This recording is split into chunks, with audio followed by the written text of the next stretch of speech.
आज हम लोग बात करेंगे प्राचीन भारत और मध्यकालीन भारत पे। तो आप लोग बस सुनते चलिए अच्छे से कि किस तरीके की चीज़ें हैं और एग्जाम में कौन कौन सी चीज़ें आती हैं। तो मैंने आपको जो बताया है, एक तो आपको अभिलेख ध्यान रखना है, एक जो यात्री हैं उनको याद रखना है कि कौन सा यात्री किसके समय आया, एक आपका वैदिक पीरियड महत्वपूर्ण होता है। यूजुअली बौद्ध और जैन धर्म से भी क्वेश्चन पूछने की प्रवृत्ति रही है, तो उसको भी आप थोड़ा सा ध्यान रखिएगा। गुप्त काल और मौर्य काल हमेशा से एग्जाम के पॉइंट ऑफ व्यू से महत्वपूर्ण है, तो उसको भी आप याद रखेंगे कि ये सारी चीजें हैं। और बाकी इतिहास में चूंकि जो वंश हैं वो उनके संस्थापक कौन होते हैं ये आपको पता होना चाहिए, उसका अंतिम शासक कौन है, और प्राचीन भारत से संबंधित या मध्यकालीन भारत से संबंधित महत्वपूर्ण युद्ध। और इसके अलावा साहित्य तो महत्वपूर्ण हमेशा से रहा है। तो चलिए सबसे पहले बात कर लेते हैं, कुछ स्टेटमेंट हैं तो आपको ये ध्यान रखना है कि इतिहास का जनक, फादर ऑफ हिस्ट्री, हेरोडोटस को जाना जाता है। ठीक है, और इनकी बुक थी हिस्टोरिका। इनकी बुक कौन सी है? हिस्टोरिका इनकी बुक है, किसकी? हेरोडोटस की। ये दोनों क्वेश्चन पूछे गए हैं कि इतिहास के जनक कौन है, तो हेरोडोटस हैं, और इनकी बुक का नाम क्या है? तो हिस्टोरिका इनकी बुक का नाम है। इसको आपको ध्यान रखना है। फिर भारतीय परंपरा में इतिहास की अवधारणा अत्यंत प्राचीन है, इसका उल्लेख अथर्ववेद में मिलता है। तो आपको पता होगा आप सबको थोड़ा सा कि 4 वेद होते हैं, उनमें से जो चौथा वेद है वो अथर्ववेद है। तो इतिहास की अवधारणा हमें कहाँ देखने को मिलती है? अथर्ववेद में मिलती है। अथर्ववेद बहुत महत्वपूर्ण है, यहाँ से क्वेश्चन पूछा जाता है। किसकी दो पुत्री कहा जाता है? एक स्टेटमेंट है, सभा व समिति प्रजापति की दो पुत्रियां हैं। ये किस में बताया गया है? ये लास्ट ईयर का क्वेश्चन भी था। तो ये किस में बताया गया है? अथर्ववेद में बताया गया है। ठीक है। और इतिहास दर्शन के जो जन्मदाता माने जाते हैं वो वॉल्टेयर माने जाते हैं। इतिहास दर्शन के जन्मदाता कौन? तो वॉल्टेयर इतिहास दर्शन के जन्मदाता माने जाते हैं। कुछ स्टेटमेंट हैं इतिहास से संबंधित, तो उनको समझिए। जैसे बेकन, बेकन ने कहा है कि इतिहास मनुष्य को बुद्धिमान बनाता है। इतिहास क्या करता है? तो हिस्ट्री मेक्स ह्यूमन वाइज। इतिहास मनुष्य को बुद्धिमान बनाता है। ये किसका कथन है? तो ये बेकन का कथन है। रेनियर, इतिहास एक कहानी है, तो history is the study of human past. ये किसने कहा है? रेनियर ने कहा है। ट्रेवेलियन, ट्रेवेलियन कहते हैं इतिहास एक अपरिवर्तनीय रूप वाली कहानी है। ट्रेवल कर रहे हैं समझ लो, और बोल रहे हैं अपरिवर्तनीय रूप वाली कहानी। किसने कहा? ट्रेवेलियन ने। ब्यूरी साहब ने कहा इतिहास विज्ञान है, ना इससे कम ना इससे ज्यादा। ये असिस्टेंट प्रोफेसर का क्वेश्चन का आंसर था कि ये कथन किसका है कि इतिहास विज्ञान है, ना इससे कम ना ज्यादा। तो ये ब्यूरी का कथन है। ब्यूरी ने विज्ञान, ऐसे याद रख लो। और इसके बाद अलबरूनी, अलबरूनी ने कहा है कि इतिहास समस्त विज्ञानों की रानी है। तो ठीक है, तो अलबरूनी ने क्या कहा? Mother of all social sciences. किसको कहा? अलबरूनी ने कहा है। अलबरूनी के बारे में कोई बताएगा थोड़ा सा कि अलबरूनी कौन थे?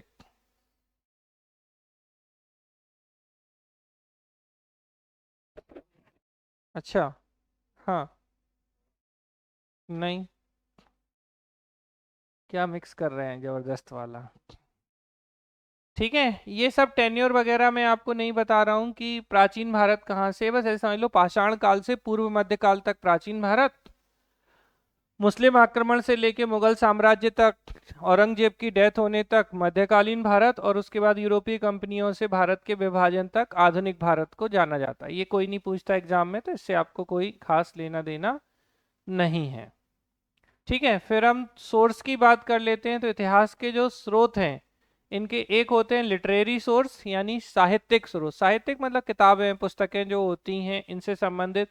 अब इनमें भी हम देखें तो एक धार्मिक है, मतलब किसी पर्टिकुलर रिलीजन से संबंधित सोर्स होंगे, और एक क्या होंगे? धर्म इतर, तो धर्म से इतर। ठीक है, मतलब धर्म के अलावा जो सोर्स होते हैं। जैसे अर्थशास्त्र, अर्थशास्त्र किसका है? तो अर्थशास्त्र आचार्य चाणक्य का है। ठीक है, बहुत इंपॉर्टेंट बुक है। पूछे अर्थशास्त्र किसकी पुस्तक है? आचार्य चाणक्य, कौटिल्य या विष्णुगुप्त की बुक है। याद रखिएगा। और ये राजनीति शास्त्र की बुक है। किसकी बुक है? राजनीति शास्त्र की। ऐसे ही राजतरंगिणी है तो राजतरंगिणी कल्हड़ की बुक है। किसकी है? दोनों क्वेश्चन बहुत बार पूछे गए हैं कि अर्थशास्त्र किसकी है? चाणक्य की। राजतरंगिणी किसकी है? कल्हड़ की बुक है। और इसमें कितने तरंग हैं राजतरंगिणी में? तो इसमें 8 तरंग हैं। ये क्वेश्चन भी पूछा गया है आपके प्रीवियस ईयर में कि राजतरंगिणी में कितने तरंग हैं। तो आपको ध्यान रखना है कि इसमें 8 तरंग जो हैं वो होते हैं। ठीक है। फिर अगर हम देखें तो इसके अलावा जो दूसरे सोर्स हैं वो क्या है? एक साहित्यिक हो गए, एक कौन से आपके आर्कियोलॉजिकल यानी पुरातात्विक स्रोत। अब पुरातात्विक में क्या होंगे? जैसे इंस्क्रिप्शन, अभिलेख होंगे, सिक्के होंगे, मूर्तियां होंगी, चित्रकला होगी, पेंटिंग्स वगैरह हैं, स्थापत्य कला है, ये सब आपके सोर्स होते हैं। अब यहां से आप समझिए चीजों को थोड़ा सा अच्छे से। ये डायरेक्ट क्वेश्चन आते हैं। तो अभी मैंने आपको बताया कौटिल्य की कौन सी बुक है? अर्थशास्त्र है। ये अच्छे से ध्यान रखिएगा। पाणिनि की बुक अष्टाध्यायी है। विशाख दत्त की मुद्रा राक्षस है। सोमदेव की कथा शरित सागर है। क्षेमेंद्र की बृहद कथा मंजरी है। ठीक है। और कामांदक, ये मिक्स हो गया है थोड़ा सा, तो कामांदक की नीति सार है। कामांदक की क्या है? नीति सार। क्षेमेंद्र की बृहद कथा मंजरी। कालिदास जी की आप अच्छे से जानते हैं। ठीक है। तो कालिदास की हमने आपको सारी रचनाएं बताई हैं। चंद्रगुप्त विक्रमादित्य के दरबार में थे, ये नवरत्नों में से एक थे जिन्हें हम शेक्सपियर ऑफ इंडिया के नाम से जानते हैं, महाकवि कालिदास को। और इनकी रचनाएं जैसे मालविकाग्नि मित्रम, अभिज्ञान शाकुंतलम, विक्रमोर्वशीयम, ये तीनों क्या हैं? ये 3 नाटक हैं, ड्रामा हैं। ठीक है। 2 इनके खंड काव्य थे, ऋतु संहार और मेघदूतम। ये आपके क्या हैं? खंड काव्य। और एपिक या महाकाव्य क्या है? रघुवंशम और कुमार संभवम। ये किनकी रचनाएं थी? कालिदास जी की रचनाएं हैं। पतंजलि की महाभाष्य। अब याद करने की कोशिश करिए, मैंने आपको बताया था कि 6 दर्शन होते हैं, 6 इंपॉर्टेंट फिलॉसफी हैं। उनमें से एक आपका योग दर्शन है जिसके जनक कौन है? महर्षि पतंजलि हैं। और इन्हीं के नाम पर पतंजलि संस्थान जो है, योग गुरु बाबा रामदेव ने जो खोला है, ये वही पतंजलि है। ठीक है। पतंजलि जी ने अष्टांग योग का सिद्धांत दिया है। क्या दिया है? अष्टांग योग का सिद्धांत। प्राणायाम वगैरह इन्हीं की देन है। फिर वृत्तांत लिखने के पॉइंट ऑफ व्यू से बात करें तो Herodotus, Nearchus, Megasthenes, Plutarch, Arrian, Strabo, Pliny, Ptolemy, बहुत सारे लोग हैं। ये सब कहाँ के हैं? यूनानी हैं। अब थोड़ा सा बैक में चलिए। हेरोडोटस क्या थे? फादर ऑफ हिस्ट्री, और इनकी बुक हिस्टोरिका। मेगास्थनीज किसके दरबार से आया था? सेल्यूकस निकेटर के दरबार से आया था। अभी आगे भी आएंगे लेकिन अब रिपीट हो जाएगा, थोड़ा ध्यान रहेगा। किसके दरबार में आया? चंद्रगुप्त मौर्य के दरबार में आया। और इसी मेगास्थनीज की बुक का नाम है इंडिका। ठीक है। इसके बाद प्लिनी। प्लिनी की बुक कौन सी है? प्लिनी की नेचुरल हिस्ट्री। Very good. ठीक है। फिर चीनी यात्री की बात करें तो फायान, हुएनसांग, इत्सिंग और सुंगयन। जिनमें से आपको ध्यान रखना है कि हेनसांग बहुत इंपॉर्टेंट है। तो हुएनसांग जो है वो हर्षवर्धन के दरबार में आए थे। किसके दरबार में? और इनकी जो बुक है वो है सी यू की, बहुत आती है ये। किसकी बुक है सी यू की? हुएनसांग की। और हुएनसांग किसके दरबार में आए? हर्षवर्धन के दरबार में आए। इन्हें यात्रियों का राजकुमार भी कहा जाता है, प्रिंस ऑफ ट्रेवलर्स। किसको? हुएनसांग को। ठीक है। फिर अरबी में बात करें तो इब्न खुर्दादब, सुलेमान, अल ताजिर, अल मसूदी और अल बरूनी, ये लोग आए हैं। ठीक है। अब इतिहास को हम देखें तो हम क्या करते हैं कि भाई इतिहास का काल विभाजन किस तरीके से होता है। तो एक होता है प्रागैतिहासिक काल, एक होता है आद्य ऐतिहासिक काल, और एक होता है ऐतिहासिक काल। ठीक है। तो प्रागैतिहासिक या प्री हिस्टोरिक पीरियड क्या होता है? तो जिसके रिटर्न एविडेंस तो हैं, लिखित साक्ष्य तो हैं, लेकिन क्या नहीं है? अब देखो अच्छी ध्यान रखना, लिखित साक्ष्य अनुपलब्ध हैं, केवल प्रातात्विक साक्ष्य हैं। ठीक है, लिखित साक्ष्य नहीं है, कोई रिटर्न एविडेंस नहीं है, केवल कैसे हैं, आर्कियोलॉजिकल एविडेंस प्रेजेंट है। ठीक, तो वो प्रागैतिहासिक काल है, जैसे पाषाण काल, अभी हमने ऊपर बताया था ना। ठीक है, तो पाषाण काल में पत्थर मिले डिफरेंट डिफरेंट आपको। तो स्टोन एज जो है वो किसका, या पैलियोलिथिक कल्चर किसका एग्जाम्पल है, आपके प्रागैतिहासिक काल का या प्री हिस्टोरिक पीरियड का। फिर बात करते हैं आद्य ऐतिहासिक काल। तो दूसरा होता है प्रोटोहिस्टोरिक पीरियड। प्रोटोहिस्टोरिक पीरियड में क्या होता है कि लिखित साक्ष्य तो हैं, रिटर्न एविडेंस तो हैं, लेकिन इन्हें आप पढ़ नहीं सकते। तो ये काल कैसा है, आद्य ऐतिहासिक काल। अब पूछा जाता है हड़प्पा सभ्यता को हम किसके अंतर्गत रखते हैं, तो हड़प्पा सिविलाइजेशन को हम प्रोटोहिस्टोरिक पीरियड या आद्य ऐतिहासिक काल के अंतर्गत रखते हैं। आपको अभी भी पता होगा कि हड़प्पा सभ्यता से स्क्रिप्ट या लिपि मिली, लेकिन इस लिपि को हम पढ़ नहीं सके, तो वो आपका, ठीक है, हड़प्पा सभ्यता वाला जो है वो कैसा है, आपका प्रोटोहिस्टोरिक पीरियड या आद्य ऐतिहासिक काल है। तीसरा होता है हिस्टोरिक पीरियड। अब आप अच्छे से जानते हैं कि भाई लिखित साक्ष्य भी होंगे, उपलब्ध भी होंगे, और हम इन्हें पढ़ भी सकते हैं क्योंकि इतिहास को हम पढ़ ही रहे हैं।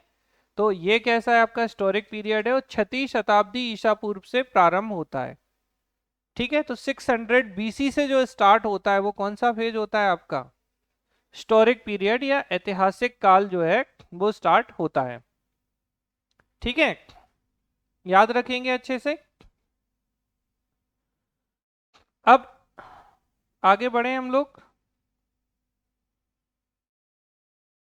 ठीक, ये कुछ जगह हैं जो आपके प्री हिस्टोरिक पीरियड वगैरह से संबंधित हैं, तो इनको आप थोड़ा ध्यान रखिएगा। जैसे लहुरा देव, ये डायरेक्ट क्वेश्चन पूछे गए। तो लहुरा देव भारत में है चावल के प्राचीनतम साक्ष्य। एंशियंट एविडेंस ऑफ राइस जो हैं वो कहाँ से मिलते हैं, हमें लहुरा देव से मिलते हैं।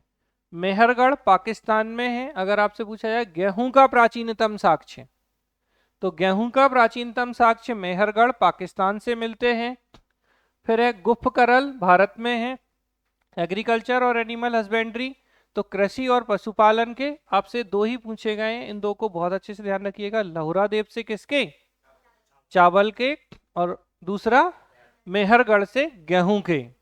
ठीक है, मेहरगढ़ गा, ठीक है, लहुरा देव में कहीं गा नहीं है, ध्यान रखिएगा।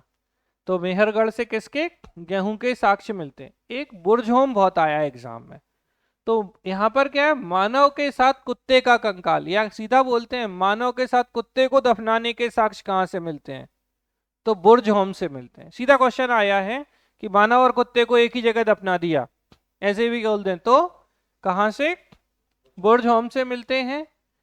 राख के टीले ये सब इतने इंपॉर्टेंट नहीं है, संगनकल्लू, पिकलीहल और उतनूर, इनको आप ध्यान रखिएगा, कोई खास नहीं है। ठीक है, अब ये डायरेक्ट क्वेश्चन आपसे प्री में पूछा गया है कि भारत के सर्वप्रथम पुरातत्विक सर्वेक्षक कौन थे, तो अलेक्जेंडर कनिंघम। ये डायरेक्ट क्वेश्चन आप प्रीवियस ईयर क्वेश्चन लगाएंगे तो आपको ये मिल जाएगा। भारतीय पुरातत्व के जनक जो थे वो कौन थे, सर अलेक्जेंडर कनिंघम थे, जो कि 1861 में भारत के पुरातत्व सर्वेक्षक नियुक्त किए गए थे। तो फादर ऑफ इंडियन आर्कियोलॉजी कौन कहलाते हैं, अलेक्जेंडर कनिंघम कहलाते हैं।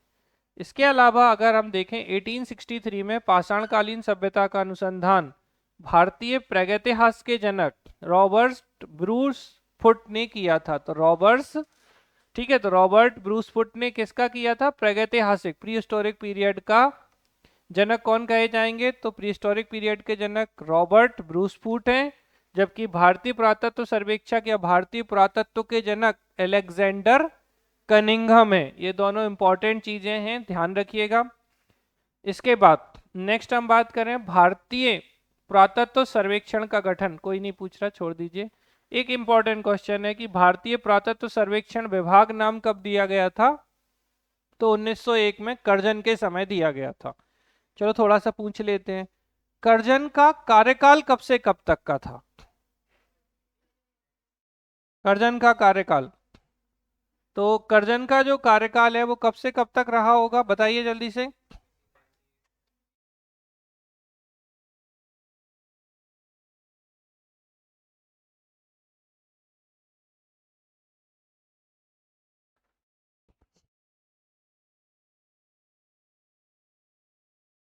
क्या ध्यान रखना है कि लॉर्ड कर्जन जो थे इनके ही समय में क्या हुआ है, बंगाल विभाजन हुआ है। पार्टीशन ऑफ बंगाल जो है वो लॉर्ड कर्जन के समय 16 अक्टूबर 1905 को हुआ है। इस बात को आप ध्यान रखिएगा। और पुरातत्व विभाग या भारतीय पुरातत्व सर्वेक्षण विभाग, इंडियन आर्कियोलॉजिकल डिपार्टमेंट की स्थापना किसके समय, कर्जन के समय की गई थी, इसको ध्यान रखना है। जॉन मार्शल को इसका नया महानिदेशक, तो बोले कि भारतीय पुरातत्व सर्वेक्षण का महानिदेशक या डायरेक्टर जनरल किसे बनाया गया था, तो कौन थे, सर जॉन मार्शल थे। ठीक है, किसके जनक हैं ये, मतलब सॉरी किसके डायरेक्टर जनरल हैं, तो भारतीय पुरातत्व सर्वेक्षण इंडियन आर्कियोलॉजिकल सर्वे के कौन थे, जॉन मार्शल। ठीक है, चलिए आगे बात करते हैं हम।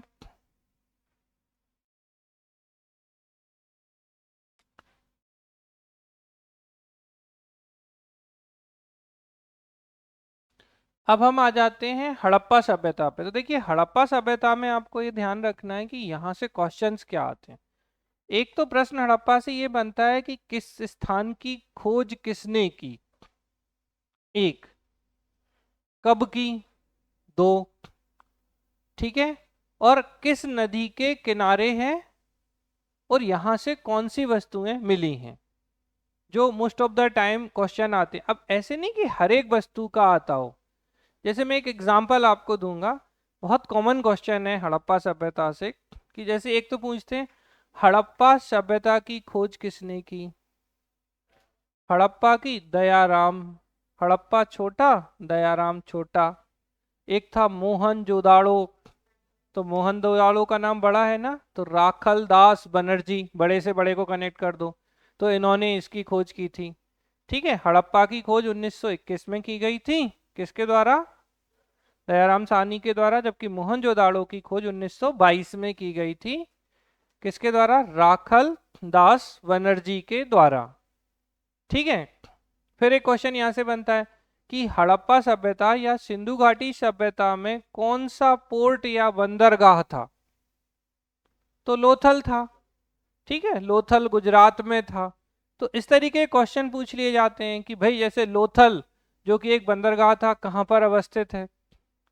ठीक है, और फिर उत्तर दक्षिण पूरब पश्चिम जो इनकी सीमा है वो पूछ ली जाती है कि हड़प्पा सभ्यता की north boundary, south boundary, eastern और वेस्टर्न बाउंड्री कहाँ कहाँ है।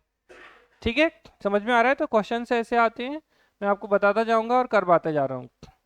देखिए हड़प्पा के टीले का सर्वप्रथम पता जो क्या था, माउंट्स ऑफ हड़प्पा था ना बेटा, इसकी खोज सबसे पहले किसने की, तो चार्ल्स मैसन ने की थी।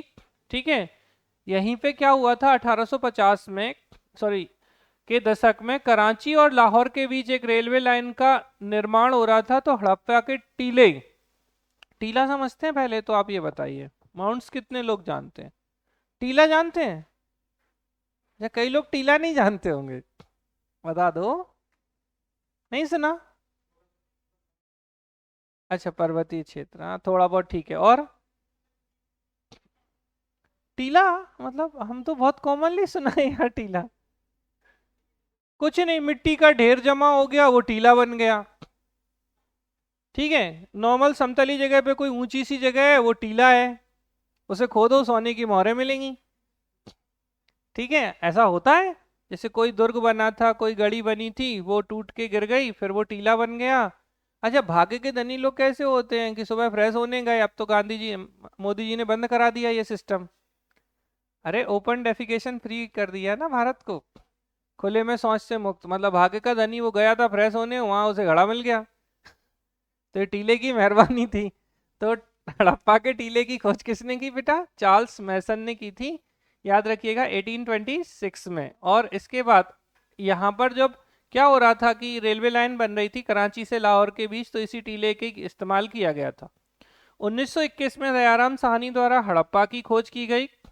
24 सितंबर 1924 को सर जॉन मार्शल द्वारा सिंधु घाटी सभ्यता की आधिकारिक घोषणा की गई। तो आधिकारिक घोषणा किसने की, सर जॉन मार्शल ने। जबकि हड़प्पा की खोज किसने की थी 1921 में, दयाराम साहनी ने। ठीक है, ये कैसी सभ्यता है? तो ये कांस्य युगीन सभ्यता है, कांसे से बनी हुई है, क्योंकि पहली बार कांसे का जो प्रयोग किया गया वो कहाँ किया गया? जानते हैं ना, एक होता है तांबा, कॉपर, एक होता है कांसा। कांसे को क्या बोलते हैं? ब्रॉन्ज। वाह, वेरी गुड। ब्रॉन्ज किससे मिलके बनता है? अब है क्वेश्चन तो बताओ, सोच लो। क्या? Copper plus tin, very good, चलो ठीक। तो पहली बार कांसे का प्रयोग किया गया, और आद्य ऐतिहासिक है, अभी बताई थी हमने, प्रोटोस्टोरिक। ठीक है, नहीं थी, तीन पीरियड थे, प्रागैतिहासिक, आद्य ऐतिहासिक और ऐतिहासिक। प्रागैतिहासिक में तो लिखित साक्षी नहीं थे, आद्य ऐतिहासिक में लिखित साक्ष्य तो थे लेकिन हम पढ़ नहीं पा रहे थे, और ऐतिहासिक में लिखित भी हैं और हम पढ़ भी पा रहे थे, यही स्थिति थी ना। तो ये कैसी है? आद्य ऐतिहासिक या प्रोटोस्टोरिक पीरियड है, जिसकी लिपि कैसी है? अपठनीय है, नहीं समझ पाए कि भैया क्या लिखा है इनने। ठीक, सिंधु घाटी सभ्यता नाम दिया गया था जॉन मार्शल के द्वारा। जॉन मार्शल जो थे, मार्शल लेके घूम रहे थे तो बोले ये सिंधु घाटी सभ्यता है। ठीक है, सिंधु सरस्वती या सरस्वती सभ्यता क्यों नाम दिया गया इसी को? क्योंकि अधिकांश बस्तियां सरस्वती और उनकी सहायक नदियों के किनारे थीं। हड़प्पा सभ्यता भी नाम दिया गया क्योंकि पहला स्थल, अब जैसे पूछते हैं कि इसे हड़प्पा सिविलाइजेशन क्यों कहते हैं, स्थल तो बहुत सारे थे, लोथल क्यों नहीं कहते? तो एक्चुअली आपको अभी बताया था कि सबसे पहला खोजा गया स्थल हड़प्पा था, इसी कारण से इसका नाम हड़प्पा सभ्यता रख दिया। फिर इसे सिंधु घाटी सभ्यता क्यों कहते हैं? तो सिंधु नदी और उस इंडस जो नदी थी, सिंधु नदी और उसके आसपास के क्षेत्र में ये सभ्यता विकसित हुई, तो इसे क्या नाम दे दिया? सिंधु घाटी सभ्यता नाम दे दिया। समझ में आ रही? अरे इतना टाइम हो गया इतनी जल्दी, अभी तो हम हड़प्पा में ही है। ठीक है, तो प्रथम नगरीय सभ्यता थी। आप अच्छे से जानते हैं कि सबसे पहले सिविलाइजेशन की हम कहाँ बात करते हैं, अर्बन कल्चर की कहाँ बात करते हैं? सिंधु घाटी सभ्यता में। विस्तार की बात करें तो मध्य भारत के जम्मू कश्मीर, पंजाब, हरियाणा, राजस्थान, उत्तर प्रदेश में, पाकिस्तान के खैबर पख्तूनवा, पंजाब, बलूचिस्तान में है। ठीक, अब आ जाइए यहाँ पर, ये पूछे जाते हैं तो उत्तर, दक्षिण, पूर्व, पश्चिम में बता देता हूँ। देखिए, उत्तर में मांडा है। उत्तर में क्या है? मांडा। दक्षिण में दायमाबाद। कनेक्ट करो, दा से दक्षिण, दा से दायमाबाद। अच्छा, ऐसा तो नहीं कोई इंग्लिश मीडियम वाला दक्षिण को साउथ बोलते हैं ये नहीं जानता हो? जानते हैं ना? बस, तो दक्षिण में दायमाबाद, उत्तर में, नॉर्थ में मांडा। देखो ऐसे याद रखो, उत्तर में जम्मू, तो जम्मू में माँ और मांडा में माँ, तो जम्मू में क्या? मांडा। दक्षिण में दायमाबाद। अब पूरब में, तो ऐसे याद रख लो, पूरब में पुर, तो आलमगीरपुर। बोलो, पूरब में पुर, तो आलमगीरपुर कहाँ? ईस्ट में। और पश्चिम बचा तो सुतका गैंडोर। क्या है? सुतका गैंडोर। ठीक है, बलूचिस्तान में, पाकिस्तान। यानी तीन स्थल कहाँ हो गए भाई? उत्तर में मांडा है, मांडा तो जम्मू कश्मीर में है, और जम्मू कश्मीर में है तो कौन सी नदी होगी? चेनाब नदी। ठीक है, दक्षिण में बात करें तो दायमाबाद है, महाराष्ट्र में है, कौन सी नदी? प्रवरा नदी। पूर्व में बात करें आलमगीरपुर, आलमगीरपुर कहाँ है? उत्तर प्रदेश। ठीक है, और आलमगीरपुर, इसके बाद बचता क्या है? सुतका गैंडोर, तो दक्षिण में, सॉरी पश्चिम में, और कहाँ? बलूचिस्तान, पाकिस्तान में। ठीक, इनको आप ध्यान रखिएगा। हड़प्पा सभ्यता कैसी है? त्रिभुजाकार है। स्टुअर्ट पिगट ने इन्हें क्या कहा है कि जुड़वा, मोहनजोदड़ो और हड़प्पा जुड़वा राजधानी है। तो ट्विन कैपिटल किसने कहा हड़प्पा मोहनजोदाड़ो को? पिगट ने। पिगट। लगभग 13 लाख वर्ग किलोमीटर माना जाता है इसका क्षेत्रफल। अब देखिए इंपॉर्टेंट क्वेश्चन, हड़प्पा की खोज, Harappa Daya, Mohenjodaro Rakhaldas Banerjee, Chanhudaro NC Majumdar, Lothal S R Rao, Lothal में राव साहब हैं, गुजरात के राव साहब हैं। कालीबंगा अमलानंद घोष, कालीबंगा को बोलते हैं ब्लैक बेंगल्स। ठीक है, बनावली बिस्ट, तो आर एस बिस्ट ने किसकी खोज की? बनावली की। धौली धौली धौली धौला धौला धौली। ठीक है, तो धौलावीरा, इसको क्यों याद रखना है धौलावीरा को? क्योंकि इसमें सामान्यतः जो सिंधु घाटी सभ्यता के नगर थे वो दो हिस्सों में डिवाइड थे, एक अपर एक लोअर। लेकिन धौलावीरा में जो नगर या शहर है इनका, वो तीन भागों में डिवाइड है। तो धौलावीरा इंपॉर्टेंट है, जेपी जोशी, और रोपड़ बी लाल, सुतके गैंडोर तो ऑराइल स्टाइन। तो ऑराइल स्टाइन ने किसकी खोज की थी? सुतके गैंडोर की खोज की थी।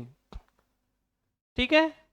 कार्बन 14 मेथड से बेटा हड़प्पा सभ्यता की जो टाइम पीरियड माना जाता है वो 2300 बीसी से 1700 बीसी का माना जाता है। तो 2300 से 1700 के बीच में कौन सा टाइम पीरियड माना जाता है? हड़प्पा सभ्यता का, अकॉर्डिंग टू कार्बन 14 जो कार्बन डेटिंग है उसके अकॉर्डिंग। अब आ जाते हैं हड़प्पा में। तो अब देखिए हड़प्पा में जो साक्ष्य मिले, मैंने कहा था कि एक आपसे खोज करता, अब क्या एक कि कौन सी वस्तु कहाँ मिली। तो हड़प्पा से एक तो मिले अन्नागार 12, ग्रेनरी, श्रमिक आवास, चबूतरे, गेहूं जौ के दाने। इंपॉर्टेंट है R37 ग्रेवयार्ड। तो R37 ग्रेवयार्ड या एच कब्रिस्तान कहां से मिला? हड़प्पा से। अब ये क्वेश्चन गलत क्यों होता है लोगों को? मोहनजोदाड़ो को बोलते हैं मृतकों का टीला। क्या बोलते हैं? मृतकों का टीला। तो माउंट सॉफ, ठीक है। तो अब मृतकों का टीला मोहनजोदाड़ो है। तो लोग पता क्या लगाते हैं, यार जब ये मृतकों का टीला है तो कब्रिस्तान कहाँ होगा? जहां जिंदा रहेंगे। तो क्या कर देंगे लोग, मोहनजोदाड़ो को मृतकों का टीला के साथ में जोड़ के, समझ में आ रही ना, और R37 ग्रेवयार्ड वहां भेज देंगे। लेकिन याद रखिएगा कि R37 ग्रेवयार्ड या एच कब्रिस्तान है हड़प्पा में, जबकि मृतकों का टीला हम मोहनजोदाड़ो को कहते हैं। ये एक इम्पॉर्टेंट चीज है जो आपको ध्यान रखनी है। इसके अलावा जैसे ताबूत में रखा सब, धातु, सर्वाधिक लेख, बर्तन के मछुआरे, ये सब कोई मतलब नहीं। कहाँ है आपका हड़प्पा? तो मोंटगोमरी, वर्तमान में साहिवाल जिला, पाकिस्तान में। बस यहाँ मैंने कहा था एक क्वेश्चन आता है कि किस नदी के किनारे, तो हड़प्पा किसके? रावी नदी। देखो अब वापस से शुरू करो। हड़प्पा की खोज किसने की? कब की? 1921 में दयाराम साहनी ने हड़प्पा की खोज की। हड़प्पा पाकिस्तान में रावी नदी के किनारे स्थित है और यहाँ से R37 ग्रेवयार्ड मिला है। बस यही आते हैं क्वेश्चन। ठीक है। अब हड़प्पा के बाद हम आ जाते हैं लोथल। लोथल को बेटा लघु मोहनजोदाड़ो या लघु हड़प्पा कहते हैं। अच्छा, मोहनजोदाड़ो मूवी देखी किसी ने? हाँ, आज ही देखी? आज मोहनजोदाड़ो देखी आपने? तो मोहनजोदाड़ो जो मूवी है, अब आप बताओ फिर, हीरोइन नहाने जाती है? जाती है ना? कहाँ जाती है? तो स्नानागार में, यानी यहाँ ग्रेट बाथ मिलेंगे, महान स्नानागार। ठीक है। तो देखिए अब लोथल समझिए पहले, फिर हम बात करेंगे मोहनजोदाड़ो मूवी से हम बाद में। तो लघु मोहनजोदाड़ो और लघु हड़प्पा किसको कहा जाता है? लोथल को। अब मोहनजोदाड़ो आपने बताई है तो अब आपसे क्वेश्चन पूछेंगे। तो मैंने अभी थोड़ी देर पहले बताया था कि लोथल क्या है? गोदीवाड़ा या बंदरगाह। तो पोर्ट कौन सा? ये बहुत पूछा जाता है कि हड़प्पा सभ्यता का या सिंधु घाटी सभ्यता का पोर्ट या, ठीक है, बंदरगाह शहर कौन सा था? तो लोथल है। फारस की मोहरें मिली हैं, धान और चावल बाजरा मिला है, घोड़े की लघु मृण मूर्ति, सभाधान, ये सब नहीं। आपको ध्यान रखना है बस मनके बनाने का कारखाना। तो बीड फैक्ट्री कहाँ से मिली है? तो लोथल से मिली है। कहाँ से? लोथल से। और यहाँ पे आपको ये ध्यान रखना है एक चीज ये, कि इसे लघु मोहनजोदाड़ो या लघु हड़प्पा कहा जाता है, बंदरगाह शहर है ये। और यहाँ से मनके बनाने का कारखाना कहाँ से प्राप्त हुआ है? तो लोथल से। एक और जगह अभी आएगी बीट फैक्ट्री, इसलिए इसको आपको आइडेंटिफाई करा रहे हैं। मम्मी के मॉडल मिले हैं। अब चूंकि ये गुजरात में है लोथल, तो अहमदाबाद जिला गुजरात में कौन सी नदी? भोगवा नदी के किनारे था। अब बताओ खोज किसने की थी? मैंने कहा था गुजरात में, गुजरात राव, SR राव। अरे भूलना नहीं है, आप चाहे कुछ भी कर लो, मैं भूलने नहीं दूंगा।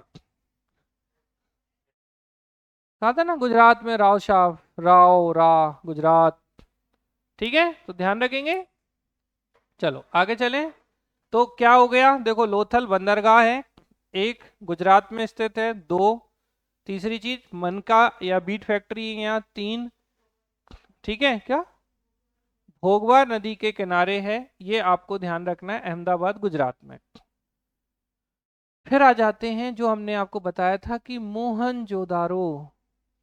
मोहनजोदाड़ो जो है ये मृतकों का टीला है, ठीक है, तो माउंट ऑफ डेड है ये।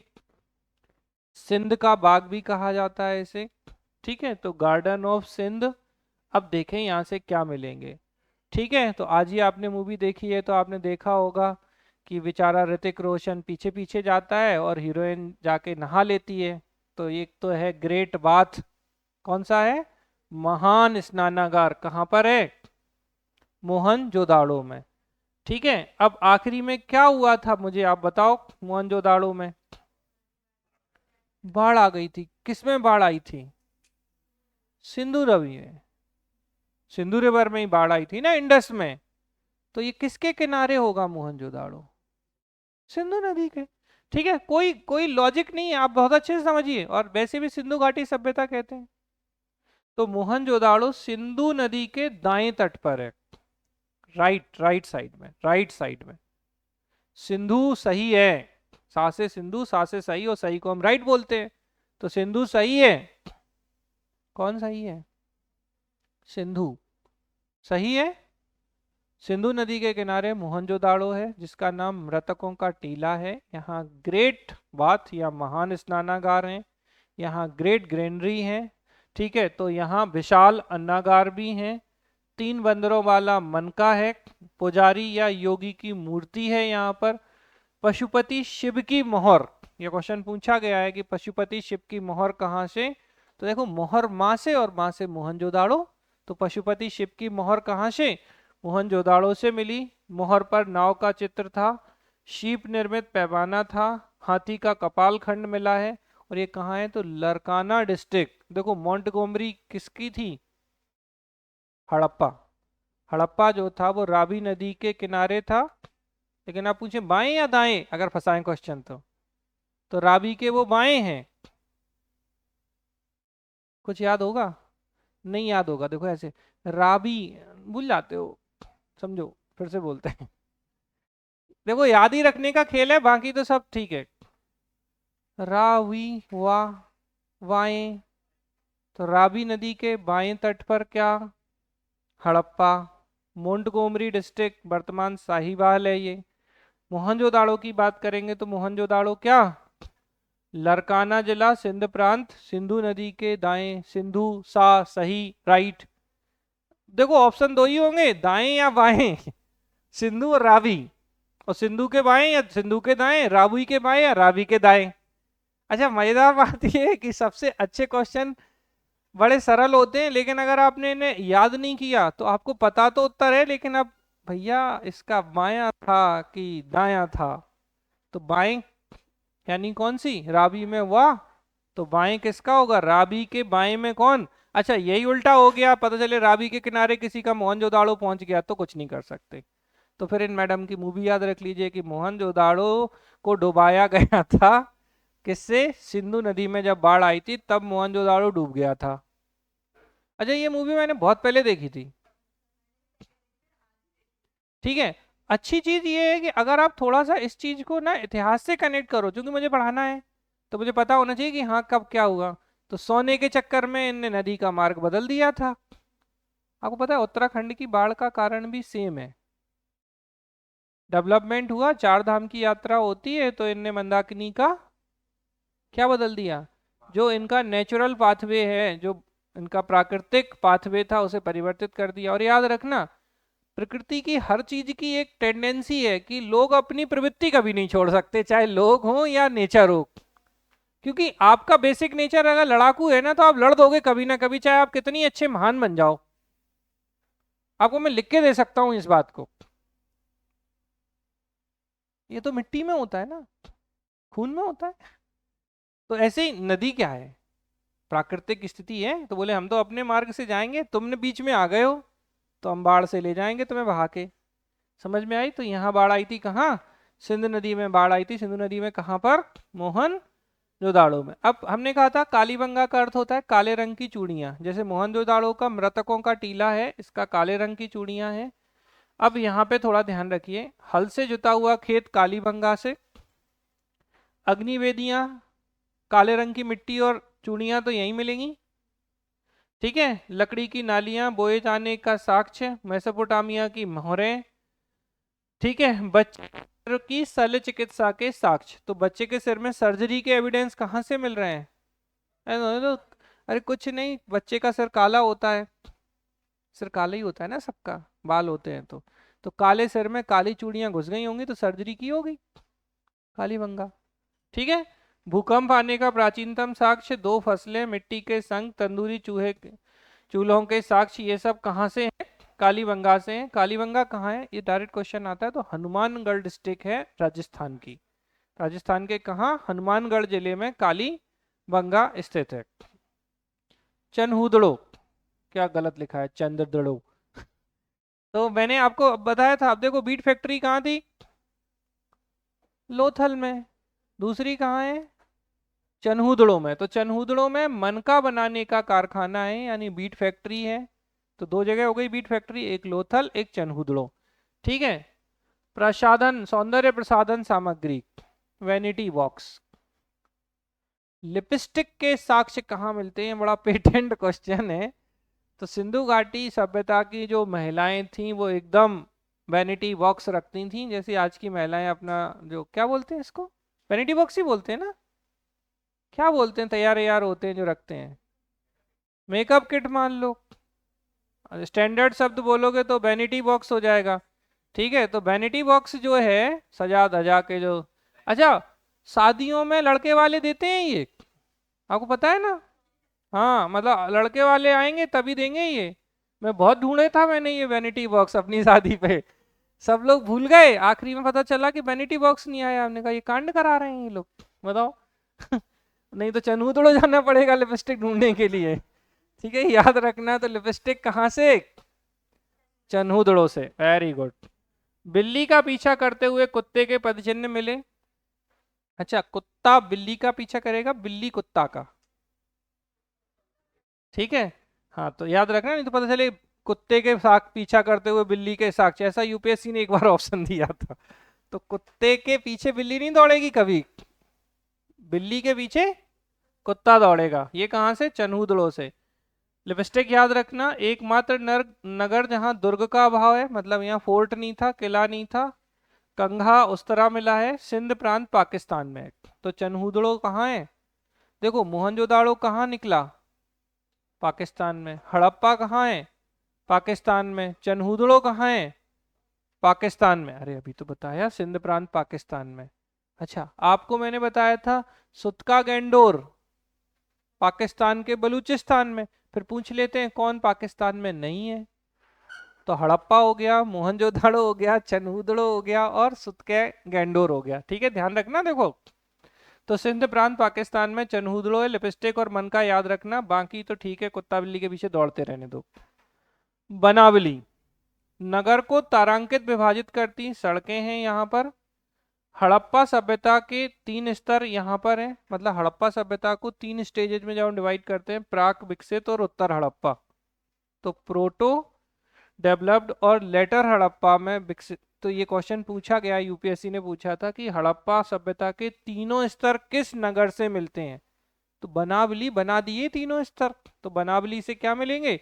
तीनों स्तर मिलेंगे, मिट्टी के हल मिलेंगे, मृण मूर्तियां, ठीक है। और ये कहाँ है? तो बनावली सीधा पूछा जाता है तो हरियाणा में है। कालीबंगा कहाँ था? राजस्थान में। लोथल कहाँ था? गुजरात में, भोगवा नदी के किनारे एस आर राव ने। और ये क्या था? मनका बनाने की फैक्ट्री और क्या था? पोर्ट, बंदरगाह था ये, ठीक है।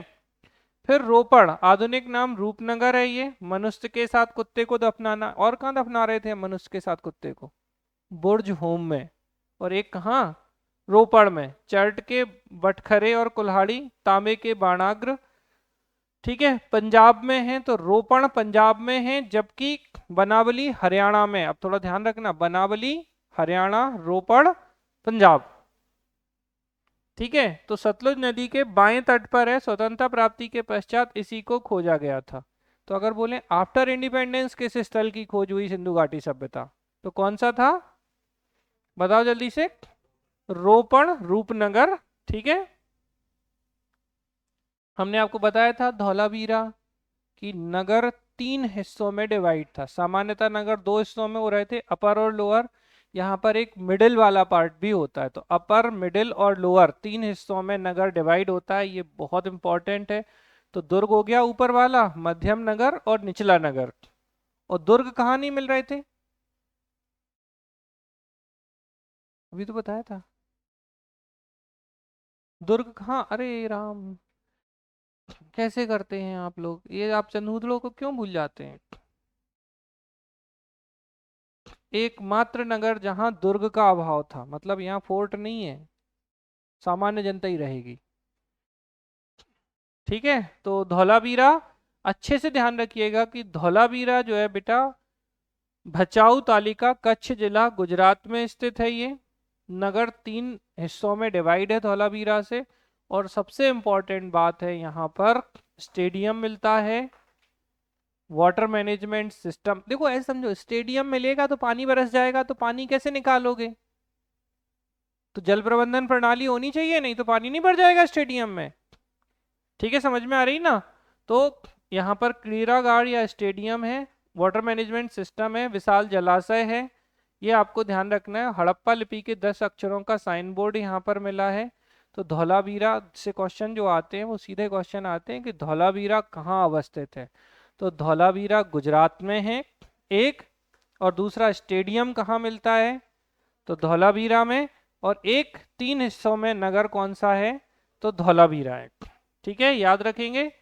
अब याद है, दा से दक्षिण, दक्षिण में दायमाबाद। तो दायमाबाद जो था, यहाँ पर रथ चलाते मनुष्य की आकृति थी, सैंधव लिपि थी, 2 सींगों की आकृति, युवा पुरुष समाधान था। अब थोड़ा सा ध्यान रखिए, दायमाबाद अहमदनगर जिला महाराष्ट्र में स्थित है और प्रवरा नदी के बाएं तट पर है। दायमा दाएं नहीं, देखो सिंधु में धा और दाएं, यहाँ दायमाबाद दाएं नहीं, बाएं। तो दायमाबाद प्रवरा नदी के बाएं तट पर, यानी लेफ्ट कोस्ट पर है ये। ठीक है, क्या, दायमाबाद। तो सीधा, अब जैसे सीधे क्वेश्चन क्या पूछते हैं, उत्तरी स्थल कौन सा है, मांडा। दक्षिणी कौन सा है, दायमाबाद। पूर्वी कौन सा है, आलमगीरपुर। पश्चिमी कौन सा है, सुतका गैंडोर। ठीक है, समझ में आ रही है बात। तो ये कुछ स्थल थे। दक्षिणतम स्थल है कौन सा था, दायमाबाद। फिर इसके बाद आता है सुरकोटदा। सुरकोटदा से बस एक ही क्वेश्चन आता है। एक तो ये गुजरात में है, ये कभी कभार पूछा गया है, बस एक ही, घोड़े की हड्डियों के साक्ष्य कहाँ से मिले हैं, तो हॉर्स ऑफ बोन्स। तो बोन्स जो है हॉर्स की कहाँ से मिली हैं बेटा, तो सुरकोटदा। सुरकोटदा, घोड़े की हड्डियां जो हैं वो कहाँ से मिली हैं, सुरकोटदा, गुजरात में है, कच्छ जिले में। ध्यान रखिएगा अच्छे से, बस यही क्वेश्चन इससे पूछा जाता है। बाकी शिला से ढकी कब्र, पत्थर की चिनाई वाले भवन। तो हॉर्स बोन कहाँ से मिलती हैं, सुरकोटदा से। और सुरकोटदा गुजरात में है। गुजरात में क्या क्या था भैया, लोथल गुजरात में, लोथल में पोर्ट या बंदरगाह। धौलावीरा गुजरात, 3 हिस्सों में नगर और स्टेडियम। अरे मोदी जी का स्टेडियम, दुनिया का भी सबसे बड़ा स्टेडियम है, कहाँ है, अहमदाबाद में। अच्छा, ये जानकारी एकदम अच्छी है आपकी। कौन सा वाला, नरेंद्र मोदी स्टेडियम। पहले से कहा, क्या कहा जाता था, पहले क्या कहा जाता था इस स्टेडियम को, चेयर एक तरफ करके उठा लो, आप उठा दो बेटा। हाँ, क्या कहा जाता था नरेंद्र मोदी स्टेडियम, पहले क्या नाम था इसका, पहले क्या नाम था,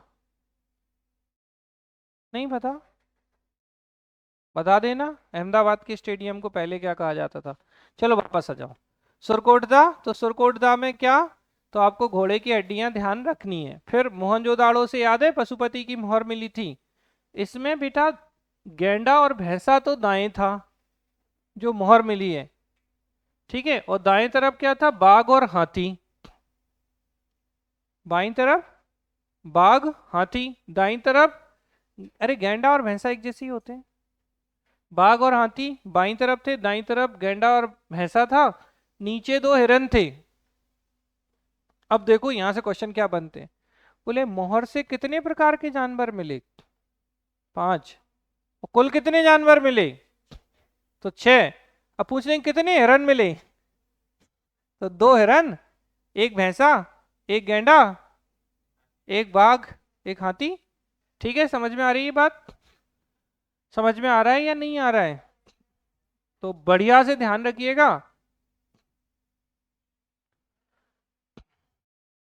कपास की खेती के आरंभ करने वाले सैंधव निवासी ही थे। सिंधु घाटी सभ्यता ने ही कपास की खेती। सर्वाधिक मोहरें सेल खड़ी की बनाई जाती थीं। मोहरों का सर्वाधिक अंकन एक श्रृंगी पशु यूनिकॉर्न जो होता है ना, उसका होता था, और बूढ़े ठीक है, तो कुबड़ वाले बैल का होता था। ये आप ध्यान रखिएगा। पांसे का खेल खेलते थे ये। तो पूछा जाता है पांसे के खेल की उत्पत्ति तो भारत से ही हुई है, जब ये खेलते थे तो। ठीक है, लेकिन इन्हें लोहे का ज्ञान नहीं था। ध्यान रखना, ये बहुत इंपॉर्टेंट क्वेश्चन है। पूछा जाता है कि सिंधु घाटी सभ्यता के लोगों को किसके विषय में जानकारी नहीं थी, तो इन्हें आयरन की कोई जानकारी नहीं थी। किनको? सिंधु घाटी सभ्यता के लोगों को। इसको आपको बहुत अच्छे से ध्यान रखना है। ठीक है, चांदी, सोना, तांबा, कांसा। कांस्य युगीन तो सभ्यता ही थी, ब्रॉन्ज कल्चर था, तो ये तो हो गई होंगे। अच्छा, कांसा होगा तो कॉपर तो हो गई, कॉपर 10 क्योंकि। ठीक है, तो सोना, चांदी, तांबा, कांसा था। हड़प्पा सभ्यता से शेर के अवशेष नहीं मिले। ठीक है, शेर के नहीं मिले हैं। घोड़े और गाय का चित्र नहीं मिला। देखो, घोड़े की अस्थियां मिली हैं, लेकिन पेंटिंग नहीं मिली है। ध्यान रखना थोड़ा सा चीजों को, नहीं तो फिर गड़बड़ कर दो। तो ये हो जाती हैं चीजें। ठीक, तो इसको आप बढ़िया से ध्यान रखिएगा। बस हो गया ये तो। मन के याद है कहाँ कहाँ? चनूदड़ो और लोथल में थी मन के बनाने की फैक्ट्री। अब एक ये क्वेश्चन अगर आएगा तो बहुत खतरनाक क्वेश्चन में से एक है। अब इसे आपको रटना है सीधे शब्दों में। याद कर सको तो कनेक्ट करा देंगे, नहीं तो जय सिया राम। टफ पेपर आता है तभी आते हैं स्टेटमेंट कि कौन किसका है। तो देखो भैया, सिंधु घाटी सभ्यता का पतन हो गया, डिक्लाइन हो गया सिंधु घाटी सभ्यता। तो इसके पतन पर ये मीन्स का बहुत इंपॉर्टेंट क्वेश्चन है, सीधा पूछा जाता है, स्ट्रेट फॉरवर्ड यही छाप के आना है बस। तो ऐसे याद कर लो। बाहा आक्रमण के कारण, पहले बाढ़ पे बात करें। ठीक है, तो अभी आप लोगों ने मूवी देखी है तो आपको पता है कि सिंधु नदी में बाढ़ आ गई थी, और सिंधु नदी में बाढ़ के कारण मोहनजोदाड़ो डूब गया था, सिंधु घाटी सभ्यता डूब गई थी। तो बाढ़ के बारे में किसने कहा? जॉन मार्शल, अर्नेस्ट मैके और एसआर राव ने। किस किसने कहा है कि बाढ़ से सिंधु घाटी सभ्यता का पतन हुआ? John Marshall. देखो, बाढ़ आ गई है, मार्शल लाओ, मुझे बिठाओ, राव साहब चलते हैं।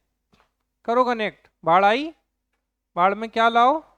मार्शल लाओ, मेको बिठाओ, तो अर्नेस्ट मैके और राव साहब चलते हैं और ऐस करेंगे। बाढ़ आ गई ना, पैसा वैसा लेके चलेंगे।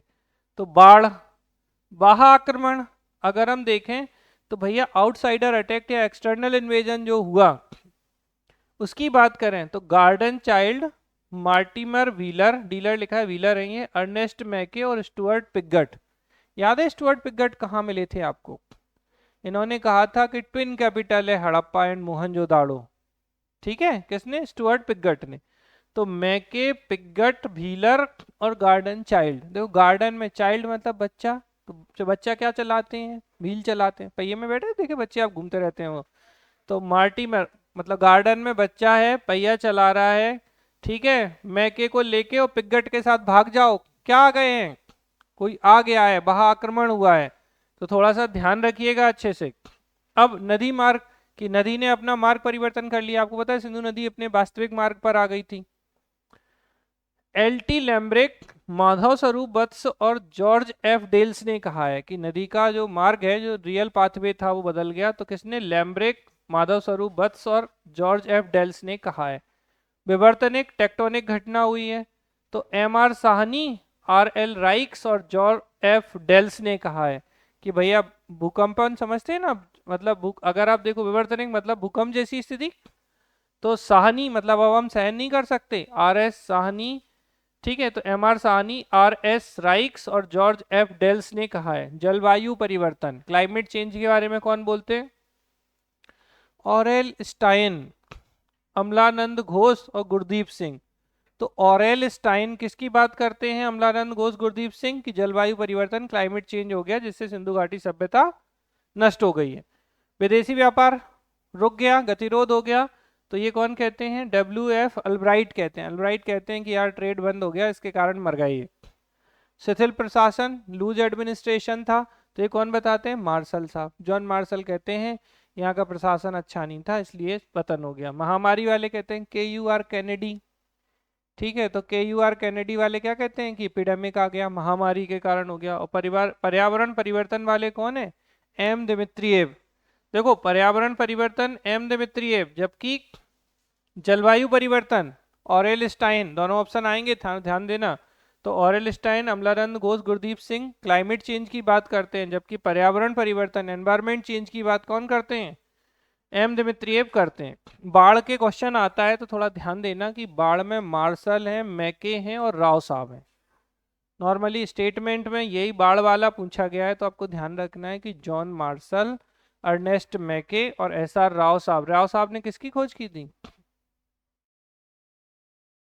लोथल की, ठीक है। हाँ, अमलानंद घोष ने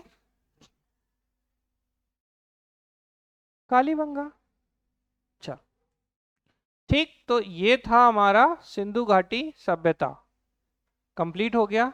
अब आ जाते हैं हम वैदिक पीरियड पे।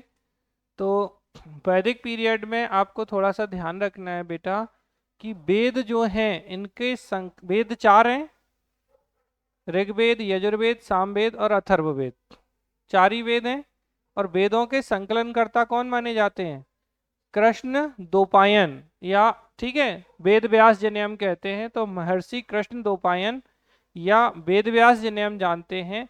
और याद रखना संकलनकर्ता, कंपाइलेशन किया इन्होंने, लिखे नहीं है, क्योंकि वेदों को क्या कहा जाता है, ये अपरुषेय हैं, मतलब किसी पुरुष के द्वारा इनकी रचना नहीं की गई है, ईश्वरीय उत्पत्ति है वेद, ठीक। तो ध्यान रखेंगे वैदिक काल को 2 हिस्सों में डिवाइड करते हैं, ऋग्वैदिक पहला वाला पीरियड तो 1500 से 1000 BC, और उत्तर वैदिक 1000 से 600 BC तक का माना जाता है।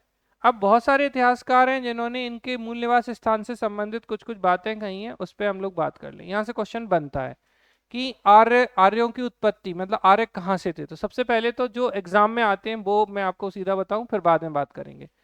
तो यहाँ पर आपको ध्यान रखना है, एक तो है मैक्स मुलर का स्टेटमेंट जो आता है, तो कैसे याद रखोगे, मैक्स माँ और माँ से मध्य एशिया। तो मैक्स मुलर ने सेंट्रल एशिया से कहा, अब सेंट्रल करेंगे तो वो कनेक्ट नहीं होता, तो माँ से मध्य और माँ से मैक्स मुलर, तो मध्य एशिया से किसने कहा, मैक्स मुलर ने कहा। ये एक बार पूछा गया।